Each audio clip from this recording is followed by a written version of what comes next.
하나님 말씀 보겠습니다. 오늘 말씀은 신약성경 데살로니가전서 1장 5절로 10절입니다. 데살로니가전서 1장 5절부터 10절까지입니다.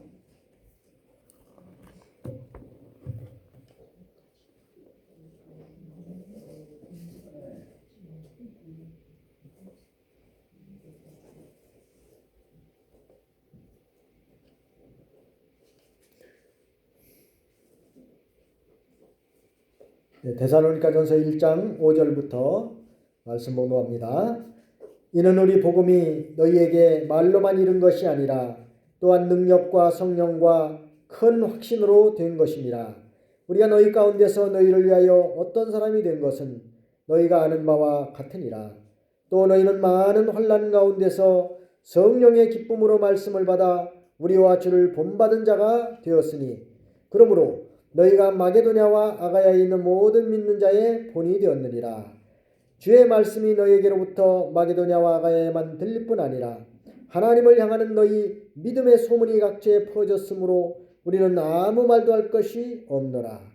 그들이 우리에 대하여 스스로 말하기를 우리가 어떻게 너희 가운데 들어갔는지와 너희가 어떻게 우상을 버리고 하나님께로 돌아와서 살아계시고 참되신 하나님을 섬기는 자와 또 죽은 자들 가운데서 다시 살리신 그의 아들이 하늘로부터 강림하실 것을 너희가 어떻게 기다리는지를 말하니 이는 장래에 노하심에서 우리를 건지시는 예수시니라.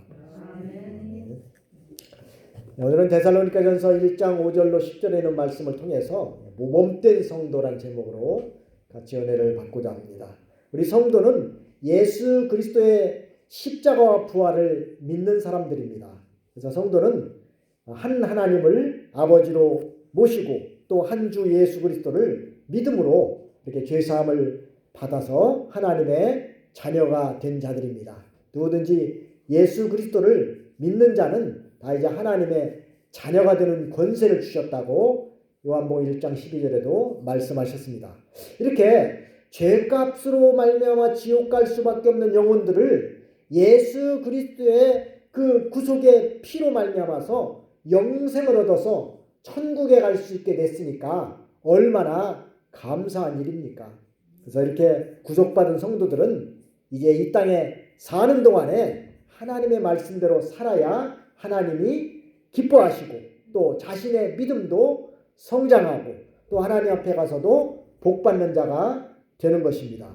그런데 이 신앙생활하는 것도 하나님이 보시기에 합당하게 신앙생활을 해야 바로 모범된 성도라고 볼 수가 있는 것입니다. 이 데살로니가 교회는 사도 바울에게서 말씀을 배우고 또 말씀대로 신앙생활을 잘해서 모든 믿는 자의 본이 되었다고 오늘 말씀에 기록해 놓고 있습니다.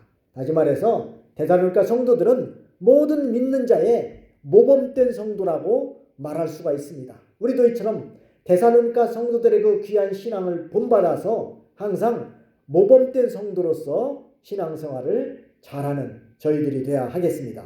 이렇게 복음을 전하는 면이나 또 복음을 받아들인 면이나 또 복음을 받은 후에 철저하게 복음의 말씀대로 걸어가면 그런 모든 면이 있어서 우리가 이런 그 데살로니가 교회의 그 성도들의 신앙을 본받는 자가 되어야 되겠습니다.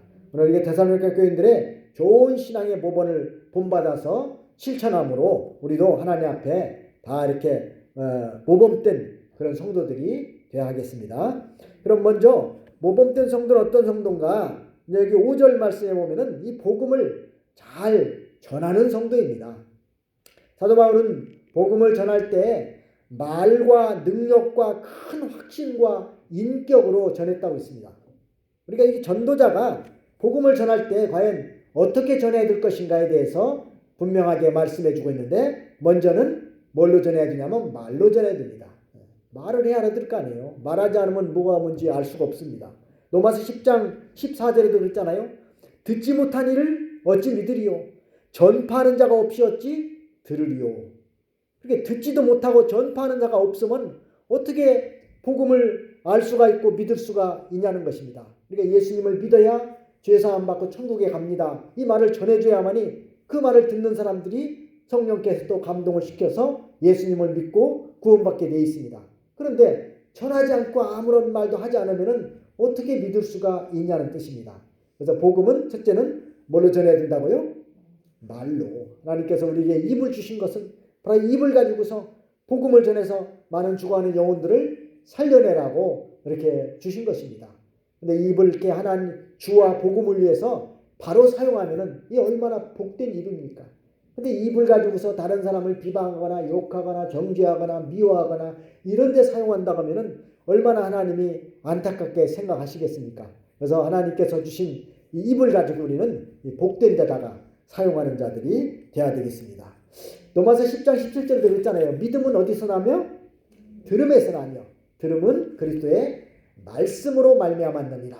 그러니까 믿음이 생기는 것은 바로 말씀을 들어야만 믿음이 생긴다는 것입니다. 그래서 우리가 부지런히 말씀을 전하는 것이 대단히 중요한 일입니다. 그래서 교회도 말씀을 전하기 위해서 세워진 곳이 바로 교회 아닙니까? 그래서 우리가 교회에 나와서 예배를 통해서 말씀을 듣고 또 그 말씀을 들은 말씀을 새김질하면서 자신의 믿음이 살아나고 또 나가서 아직도 하나님을 믿지 않는 많은 사람들에게 이 복음을 전해야 되는 것입니다. 그래서 디모데후서 4장 2절에도 그랬잖아요. 너는 말씀을 전파하라. 때를 얻든지 못 얻든지 항상 힘쓰라 그랬습니다. 말씀 전하는 것은 때를 얻든지 못 얻든지, 즉 내가 말씀을 전해서 그 말씀을 들은 사람이 예수님을 믿든지 안 믿든지, 속히 그들이 예수님을 영접하든지 아니면 바로 영접하지 않든지 부지런히 우리는 말씀을 전하라는 것입니다. 이렇게 전도하는 사람이 자신은 물론 부족하고 다 이렇게 약하지만은 그래도 항상 힘써서 복음을 전하면은 그 복음 자체 속에 능력이 있기 때문에 그 능력이 다른 사람을 살려내고 또 정복하고 믿게 되어 있는 것입니다. 복음은 마치 다이너마이트와 같은 것인데 이 다이너마이트에다가 그 불을 지피기만 하면은 그냥 누가 그 불을 지폈든지 그 다이너마이트 자체가 폭발의 능력이 있기 때문에 터지게 되어 있잖아요. 그렇기 때문에 이 하나님의 이 말씀, 이 복음도 어린아이가 전하든지 어른이 전하든지 여자가 전하든지 남자가 전하든지 누가 전하든지 전하기만 하면은 그 복음 자체에 뭐가 있어요? 능력이 있기 때문에 그 능력으로 죽은 영혼을 살려낸다는 것입니다. 우리가 씨를 뿌리는 것도 그러잖아요. 씨를 아이들이 심었든지 어른이 심었든지 누가 심었든지 심어놓기만 하면은 그 씨앗 속에 생명이기 때문에 싹이 나서 열매가 맺는 것처럼 이 복음도 복음 자체에 뭐가 있다고요? 능력이 있어서 전하면은 성령께서 그 택한 백성에게는 마음의 문을 열고 그 복음을 받아들이게 하신다는 것입니다. 그래서 뭐가 중요한 거예요? 전하는 게 중요하다는 거예요. 그래서 그 능력이 다른 사람을 살려내는 것입니다. 로마서 1장 16절에도 복음에는 능력이 있다고 했습니다. 복음 자체의 능력이 있기 때문에 전하는 자는 뭐만 하면 돼요? 순종해서 전하기만 하면 되는 겁니다. 나머지 그 결과는 하나님께 맡기는 거예요. 그건 하나님이 하시는 일입니다. 자라나게 하고 싹이 나게 하시는 것은 하나님께서 하시는 일이고 내가 할 일은 즉 씨를 뿌리는 것처럼 복음을 전하기만 하면 된다는 것입니다. 그 다음에 또 복음을 전할 때는 뭘로 전하라고 했어요? 능력으로. 하늘나라에는 말에 있지 않고 뭐에 있다고 그랬습니까? 능력이 있다고 했습니다. 고린도전서 4장 20절에 능력이 있습니다. 복음 자체의 능력과 또 전도자의 능력이 둘이 합하게 되면 어떻게 되겠습니까? 더욱더 큰 역사가 일어나는 것입니다. 전도자는 그래서 이런 능력, 영권이 있어야 됩니다. 이 영권이 어떻게 생겨나겠습니까? 자신이 그 그리스도의 고난에 참여한 것만큼 그리스도의 부활의 권능에 참여한다고 했습니다. 많은 고난과 즉 예수 그리스도의 그 복음을 전하려고 당하는 많은 고난 속에서도 잘 참고 또 믿음으로 이겨나갈 때 그 사람에게 능력이 입혀지는 것입니다. 그래서 주를 위해서 고난받은 것만큼 능력이 입혀지는 거예요.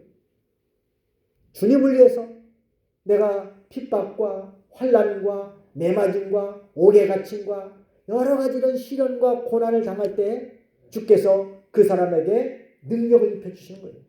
그래서 아무런 고난도 혼란도 핍박도 받지 않은 사람하고 많은 그런 고난과 핍박을 받은 사람하고 복음을 전할 때는 벌써 다릅니다. 능력이 달라요.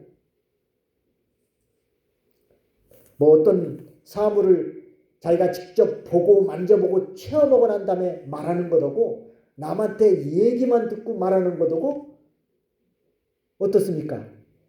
다르죠? 네, 다릅니다. 서울에 가면은 국보 1호인 남대문이 있어요. 가보셨어요 혹시? 안 가보신 데 있어요? 네. 남대문을 가서 직접 보고 온 사람하고 그냥 사진으로나 이렇게 뭐 보고 이렇게 TV로나 본 사람하고는 달라요. 저는 그 기회가 있어서 한번 직접 요즘은 이렇게 그 직접 남대문 안에까지 들어갈 수 있도록 개방을 해놨어요. 예전에는 개방 안 해도 그냥 주변에 찻길이 있어서 들어갈 수가 없었는데 지난번에 그 한번 전소가 된 적 있잖아요. 탔잖아요. 그래서 다시 지었는데 다시 지은 후로 보면은 관광객들이 다 들어가서 볼 수 있도록 다 들어가게 해놨어요. 그래서 직접 한번 들어가서 본 적이 있는데 남대문의 그 입구의 돌이 특이한 점을 하나 발견했습니다. 그걸 가본 사람만 알 수 있어요. 안 가본 사람은 말로만 들어서 몰라요. 그래서 이 복음도 이렇게 많은 그 고난과 환난 속에 이렇게 많은 연단을 받은 사람이 전하는 것하고 그냥 아무런 연단도 없는 사람이 전하는 것은 벌써 그 자체가 다르다는 것입니다. 그래서 하나님의 말씀을 순종하는 생활을 계속해서 할 때에 많은 시련과 고난이 오지만은 그걸 믿음으로 잘 이겨나갈 때마다 자기에게 능력이 입혀지는 것입니다. 그래서 능력 있는 사람은 말씀을 전할 때 한 말씀을 전하더라도 그 듣는 사람에게 호소력이 있고 감동을 준다는 것입니다. 내가 믿음으로 살지 못하면서 내가 주일도 제대로 지키지 못하고 하나님 말씀 철저하게 순종하지도 않으면서 예수님을 믿으라고 다른 사람에게 전하는 것하고 내가 철저하게 하나님 말씀대로 살고 믿음의 본을 보이고 철저하게 신앙의 본을 보이면서 예수님을 믿으라고 전하는 것하고 어느 것이 더 호소력이 있겠어요? 후자죠. 그렇죠. 내가 철저히 믿음으로 살면서 전할 때 그 사람의 모습을 보면서 참 저 사람을 보니까 나도 예수님을 믿고 싶다. 나도 교회 다니고 싶다. 그런 마음이 들어오지. 교회도 제대로 안 다니고 많은 거짓말하고 사기치고 못된 짓만 하면서 교회 다닌다고 하면 오히려 뭐 할까요? 욕하죠. 예. 그래서 능력이 있어야 된다는 것입니다.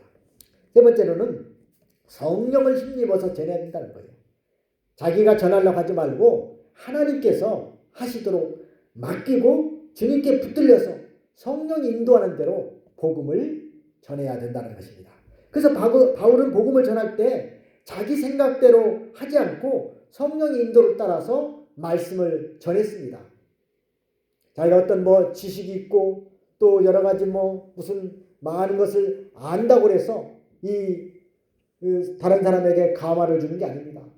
바울도 아덴이라고 하는 곳에서 복음을 전할 때는 자기가 배운 지식대로 복음을 전했습니다.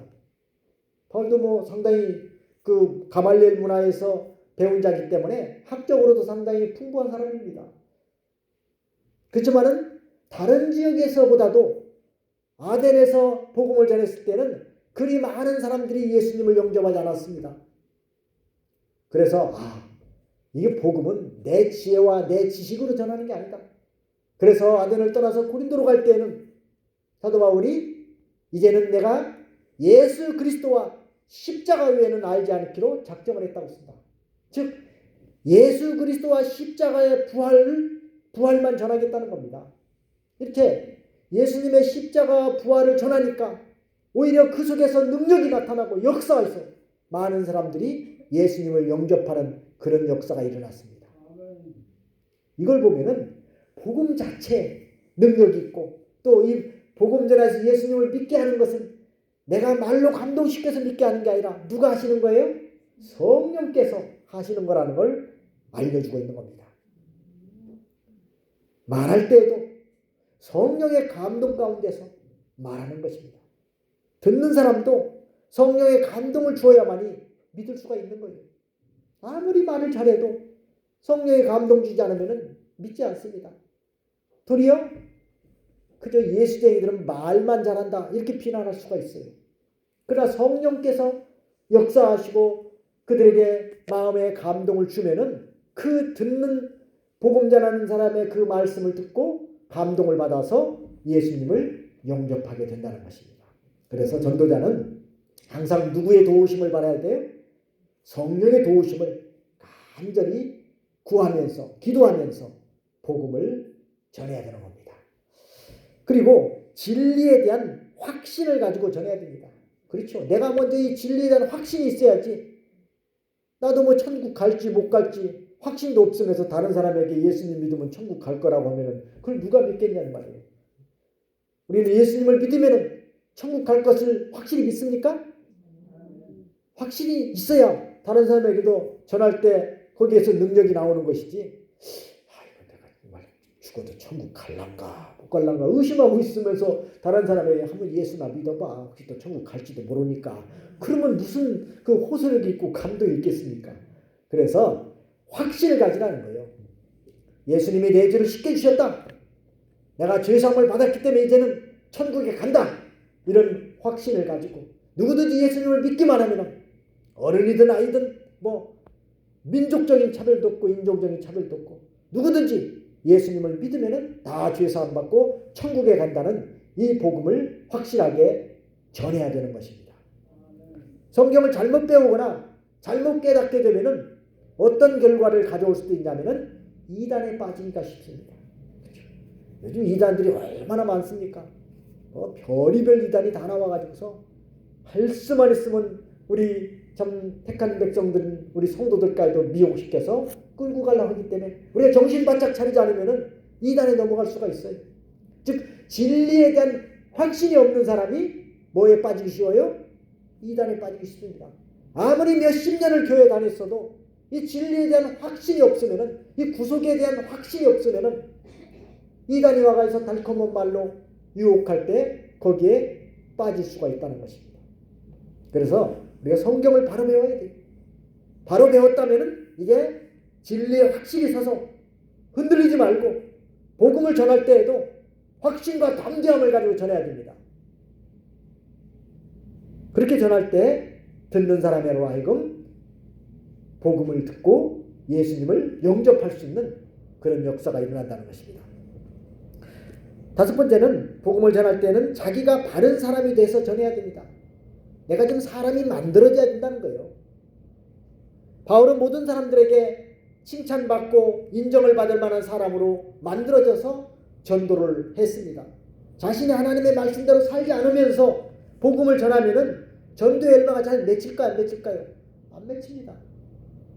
내가 말씀대로 확실히 살고 철저하게 순종하고 주의도 잘 지키고 믿음의 본을 보이면서 누가 보더라도 참 예수 믿는 사람의 그런 확실한 냄새가 나야 된다고 말이에요. 다른 사람에게 신임을 잃게 되면은 그가 전하는 복음도 잘 받아들이지 않습니다. 그래서 우리 성도들은 하나님께도 인정을 받아야 되지만은 누구한테도 인정받는 사람이 돼야 돼요? 사람에게도 인정받아야 된다. 가장 가까운 이웃들에게도 인정 못 받으면 이 복음을 전해도 호소력이 없습니다. 가장 가까운 사람이 누굴까요? 가장 가까운 사람이 누구예요? 자기 식구들이죠. 남편이나 아내나 또 자식들이나. 이게 가족들에게까지 인정받지 못한다면 어떻게 이 복음을 전할 수가 있겠습니까? 그래서 우리가 내가 먼저 철저하게 말씀대로 바로 살아서 참 하나님의 사람으로 인정을 받아야 됩니다. 만들어져야 돼요. 나는 말씀대로 살지 않으면서 다른 사람 보고 말씀대로 살라고 한다면은 그것은 아무 힘이 없고 아무런 능력도 없고 호소력이 없는 것입니다. 그래서 우리가 자기가 사람이 만들어져서 복음을 전하도록 힘을 써야 되겠습니다. 두 번째로 모범된 성도는 6절부터 8절에 있는 말씀에 보면은 복음을 잘 받는 성도들입니다. 아까는 복음을 잘 전하는 성도라고 했죠. 이번에는 복음을 잘 받아야 돼요. 데살로니가 교인들도 바울이 복음을 전할 때 그 복음을 잘 받아들였습니다. 어떤 상황에서 받아들였느냐면은 많은 환난 가운데서 성령의 기쁨으로 말씀을 받았다고 했습니다. 많은 환난 가운데서 복음을 받아들였다는 거예요. 이것은 바로 복음을 받는 아주 모범적인 태도입니다. 데살로니가 교회는 이렇게 많은 환난 가운데서 성령의 기쁨으로 말씀을 받았다는 것입니다. 뭐 평안할 때는 교회도 잘 나오고 이렇게 믿는 일도 잘하는 것 같은데 환난이나 핍박이 오면은 그만 교회를 떠나고 또 진리를 떠난다면은 그것은 참된 신앙이 아닙니다. 오히려 환난과 핍박이 올 때 더 말씀에 굳게 서서 흔들림 없이 믿음을 잘 지키는 사람이 이것이 진정한 성도입니다. 이 데살로니가 교인들도 복음을 받아들일 때 당시에 참 많은 핍박이 있었습니다. 당시 예수님 믿으면은 뭐 다 잡아가고 옥에 가두고 죽이고 이런 시대였어요. 그런 가운데서도 그들은 그런 환난 가운데서도 성령의 기쁨을 가지고 말씀을 잘 받았다는 것입니다. 어떤 환난 중에서도 끝까지 생명의 말씀을 붙들고 믿음으로 나간 것입니다. 이게 평안하고 뭐 환경이 좋을 때만 믿는 것은 이건 참된 믿음이 아닙니다.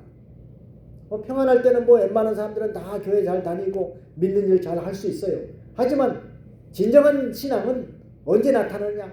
그 예수 믿는 것 때문에 환난을 만나고 핍박을 당하고 고난을 당할 때 그때 흔들림 없이 더욱더 주님을 의지하고 믿음을 지키는 것입니다. 많은 믿음의 선진들도 보면은 극심한 환난과 핍박 가운데서도 끝까지 믿음을 양보하지 않고 주님께 대한 그런 그 신앙을 변치 않았습니다. 정절을 잃지 않았다는 거예요. 우리도 어떠한 환난과 어떠한 핍박이 온다 할지라도 끝까지 말씀을 붙들고 믿음을 지켜나가야 됩니다. 이제 우리가 주님 앞에 갈 날이 점점 가까워지는데 주님께 대한 신앙을 배신하게 되면 정절을 잃어버린 처녀와 같은 것입니다. 기쁨으로 신랑을 만나서 혼인잔치에 참여해야 되겠는데 정절을 잃어버리면 어떻게 신랑 앞에 떳떳하게 나설 수가 있겠습니까? 믿음을 저버리는 것은 이건 정절을 잃어버린 처녀와 같은 거예요. 그리고 성령의 기쁨으로 도를 받았다고 했잖아요. 복음을 받을 때 성령으로 받아서 그 말씀을 내 영혼의 양식으로 삼아서 그 말씀으로 생명을 삼고 나가는 겁니다. 우리 영이 사는 것은 하나님의 말씀이잖아요. 우리 육신은 뭐 육신의 음식을 먹으면 살 수 있지만은 그러나 우리 영은 하나님의 말씀을 받아 먹어야만이 우리 영이 사는 것입니다. 그래서 날마다 하나님의 말씀을 받아 먹기를 힘쓰고 사모하기를 힘써야 돼요.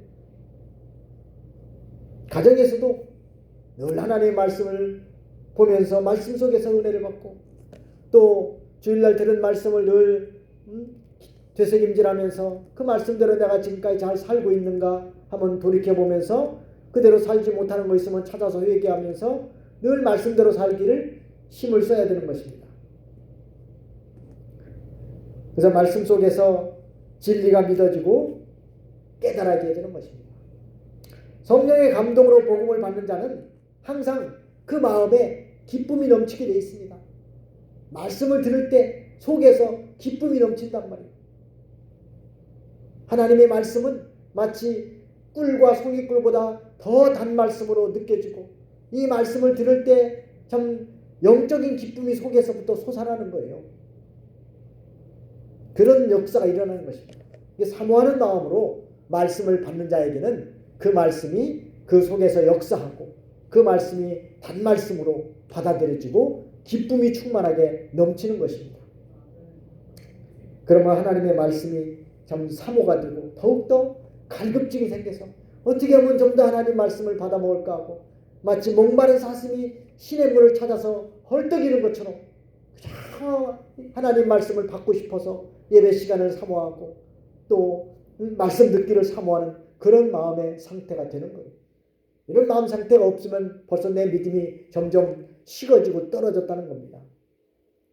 한마디로 말해서 교회 가고 싶은 생각이 나와야 되고 예배 드리고 싶은 생각이 속에서 자꾸 넘쳐야 된다고 말이에요. 왜냐하면 예배를 통해서 말씀을 듣고 들은 말씀대로 거기서 힘을 얻어서 믿음 생활을 하기 때문에 이 예배 시간이 기다려야 되고 예배 드리는 것이 아주 즐거워야 됩니다. 하지 못해서 어쩔 수 없어서 그렇게 드리면은 자기도 은혜가 안 되고 다른 사람에게도 믿음의 본을 보일 수가 없는 것입니다. 그리고 데살로니가 교인들은 복음을 받을 때 그 사도들과 주를 본받았다 그랬습니다. 데살로니가 교인들은 말로만 믿는 것이 아니라 그 말씀을 순종해서 사도 바울과 또 예수님을 본받아 나갔다는 것입니다. 사도 바울이 철저하게 참 주님의 말씀대로 순종하고 복음을 위해서 수고하고 고난과 핍박과 환난 속에서도 끝까지 믿음을 지키고 나갔기 때문에 그 좋은 신앙을 본받은 것입니다. 우리도 믿음 좋은 사람들의 그 신앙을 본받아 나가야 돼요. 사도들과 선지자들의 그 귀한 신앙을 본받기를 힘쓰고 또한 예수님을 본받기를 힘을 써야 됩니다. 그래서 우리의 일생 동안 신앙생활하는 목표는 바로 예수님을 닮아가는 거예요. 누가 더 예수님을 많이 닮아갔느냐에 따라서 천국에 가면은 상급이 달라질 것입니다. 그래서 예수님 많이 닮아가기 힘써야 됩니다. 예수님처럼 온유하고 겸손하고 낮아져서 섬기고 봉사하고 욕을 얻어먹어도 대신 욕하지 않고 모든 것을 다 하나님께 맡기고 이렇게 나가는 이런 생활, 바로 예수님을 본받아 나가는 생활입니다. 또 기도하기를 힘쓰고 예수님은 하나님이시기 때문에 사실 안 해도 됩니다. 하지만은 우리들에게 믿음의 본을 보이시기 위해서 참 새벽마다 하나님 앞에 기도했고 산에 올라가서도 기도하셨고 늘 기도하는 본을 우리들에게 보여주셨습니다.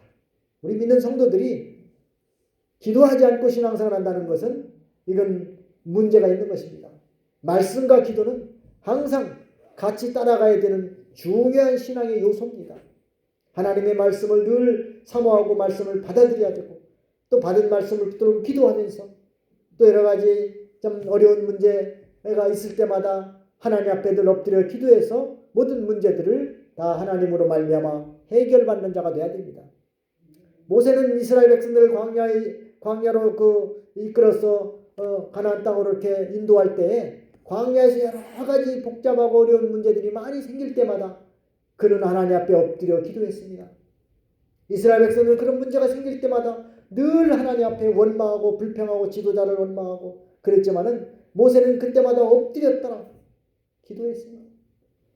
기도할 때 하나님께서 그 모세의 기도를 들어주시고 모든 문제들을 다 해결해 주셨지 않습니까?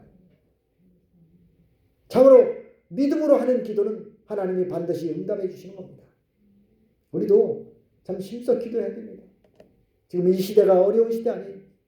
국가적으로도 코로나 바이러스로 인해서 많은 어려움을 당하고 있고 가정적으로도 많은 어려움이 있고 특별히 우리 교회적으로도 지금 점점 더 어려운 이런 시대에 살고 있습니다.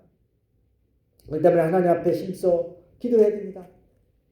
농촌이 고령화가 돼가서 점점 노인들만 이제 늘어나고 젊은 사람들이 없기 때문에 앞으로 교회들도 점점 어려워질 수밖에 없습니다. 그렇기 때문에 우리가 하나님 앞에 힘써 기도해서 이 젊은 일꾼들을 하나님께서 보내주시고 또 우리 신앙의 계대를 이어갈 일꾼들을 하나님께서 보내달라고 힘써 기도하셔야 됩니다. 우리는 신앙생활 잘하다가 하나님 앞에 간다고 할지라도 우리가 세상을 떠난 다음에 이 신앙의 계대를 이어갈 사람이 없다 하면 얼마나 안타까운 일이겠습니까? 신앙의 계대가 없어서 하나님의 교회가 문을 닫는다면 얼마나 안타까운 일이에요.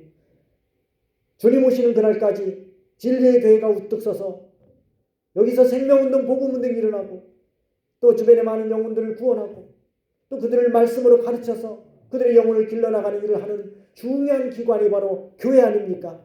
이 교회는 반드시 세워져야 됩니다. 교회가 없으면 어디서 이런 일을 할 수 있겠습니까? 그렇기 때문에 교회를 위해서 기도를 많이 하셔야 돼요. 늘 집에서도 기도를 힘써 하시거든요. 뭐 노인들이 교회 나오시기 평상시에 어려우시겠지만 늘 집에서라도 그저 하나님 앞에 10분, 20분, 30분, 1시간씩이라도 하나님 앞에 기도하십시오. 교회를 위해서 정말 눈물로 기도해야 돼요. 앞으로 우리가 세상을 떠나더라도 이 진리를 계속해서 이어갈 수 있는 그런 일꾼들이 나오기를 위해서 기도해야 됩니다. 교회가 세워져 나가야 되잖아요. 교회가 없어지면 어디서 신앙생활 하겠습니까? 어디서 이 진리운동을 하겠습니까? 어디서 말씀을 배우겠습니까? 어디서 우리의 믿음이 자라나는 일을 하겠냔 말이에요. 그래서 교회가 중요한 것입니다.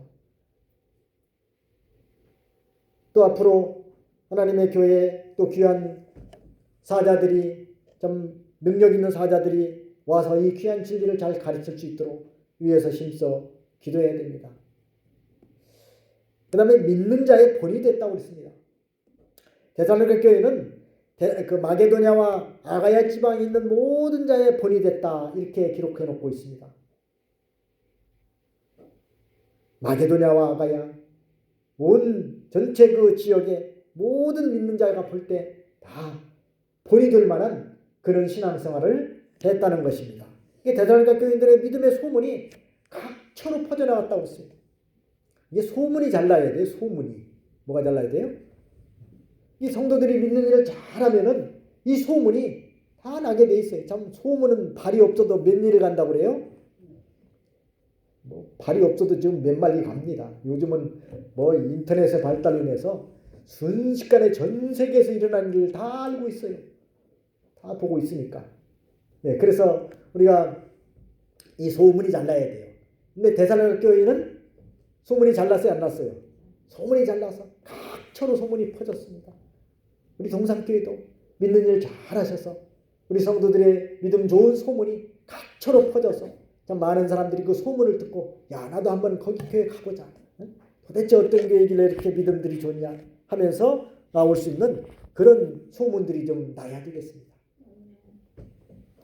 세 번째는 9절로 10절 말씀에 보면은 모범된 성도는 신앙생활을 잘하는 성도들입니다.